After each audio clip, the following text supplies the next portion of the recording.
Through magic, we may come to explore the possibilities of freedom. Surely this is simple enough. But no, magic has become obfuscated under a weight of words, a welter of technical terms which exclude the uninitiated and serve those who are eager for a scientific jargon with which to legitimize their enterprise into something self-important and pompous. Abstract spiritual spaces have been created, in the midst of which tower the Babel-like Lego constructions of inner planes, spiritual hierarchies, and occult truths which forget that the world around us is magical. The mysterious has been misplaced. We search through dead languages and tombs for secret knowledge, ignoring the mystery of life that is all around us. So, for the moment, forget what you've read about spiritual enlightenment, becoming a 99th level magus, and impressing your friends with high-flown gobbledygook. Magic is surprisingly simple. What can it offer? 1. A means to disentangle yourself from the attitudes and restrictions you were brought up with, and which define the limits of what you may become. 2. Ways to examine your life, to look for, understand, and modify behavior, emotional and thought patterns which hinder learning and growth. 3. Increase of confidence and personal charisma. 4. A widening of your perception of just what is possible once you set heart and mind on it. 5. To develop personal abilities, skills, and perceptions. The more we see the world, the more we appreciate that it is alive. 6. To have fun. Magic should be enjoyed. 7. To bring about change in accordance with will. Magic can do all this and more. It is an approach to life which begins at the most basic premises. What do I need to survive? How do I want to live? Who do I want to be? And then gives a set of conceptual weapons and techniques for achieving those aims. What is chaos magic? What do you think of when you hear the word chaos?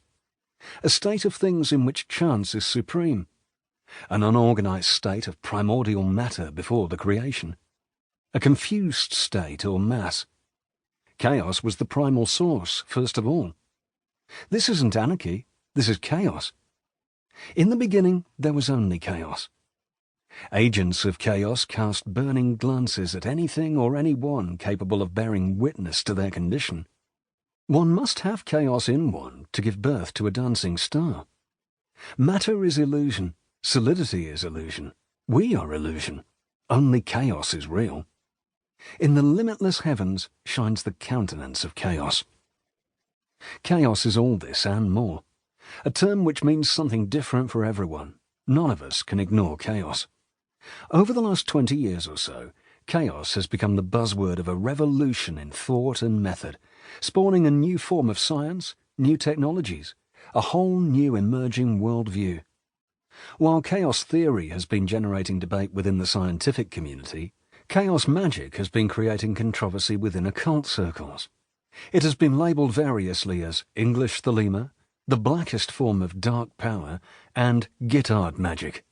At the core of this revolution is the recognition that the scientific worldview, which has set the limitations of acknowledged human experience, is crumbling, that new visions and models are required, as are new ways of being, and, more importantly, new ways of doing. Chaos magic is a new approach to doing magic. Core principles of chaos magic.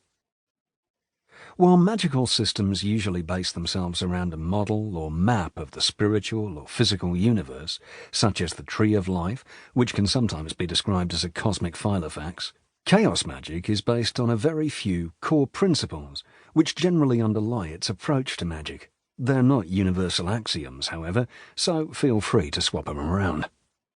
1. The avoidance of dogmatism. Chaos magicians strive to avoid falling into dogmatism, unless expressing dogmatism is part of a temporary belief system they have entered.